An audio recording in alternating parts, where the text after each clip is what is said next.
केंद्रीय शहर विकास मंत्री व्यंकय्या नायडू आणि मुख्यमंत्री पृथ्वीराज चव्हाण यांच्यामध्ये आज पुणे मेट्रो आणि मुंबई मेट्रो 2 बाबत जवळपास 1 तास चर्चा झाली। केंद्र आणि राज्य सरकारच्या समन्वयातून लवकरात लवकर हे प्रकल्प पूर्ण करण्याबाबत दोघांनी चर्चा केली।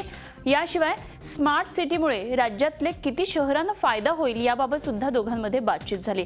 यावेळी मुंबईच्या भाजप सेना खासदारांनी व्यंकय्या नायडू यांची भेट घेऊन मुंबई मेट्रो 2 प्रोजेक्टबाबत माहिती दिली। तर ठाण्यात सुद्धा मेट्रोची आवश्यकता असून नवीन रेल्वे स्टेशनसाठी जमीन, पाणी प्रकल्पासाठीचा निधी आणि वॉटरफ्रंट डेव्हलपमेंट प्रोजेक्टच्या मंजुरीबाबत ठाण्यातल्या खासदारांनी नायडूंकडे मागणी केली।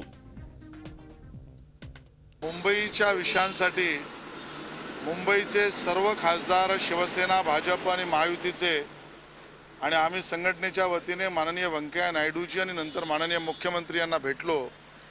विशेष रूपाने Mumbai 2 project, Mumbai metro 2 project जो सरकार न करण्याच्या मनस्थितीत आहे त्या बाबतीतही राज्य सरकारशी आपण चर्चा करावी अशा पद्धतीची विनंती आम्ही माननीय मंत्री व्यंकय्या नायडूजींना केली।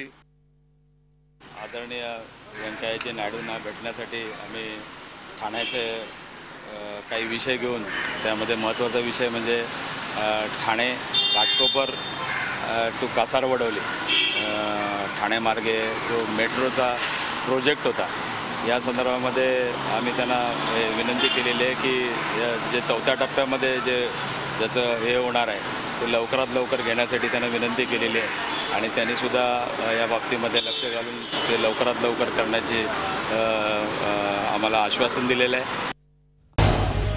झी 24 तास रहा एक पाऊल पुढे।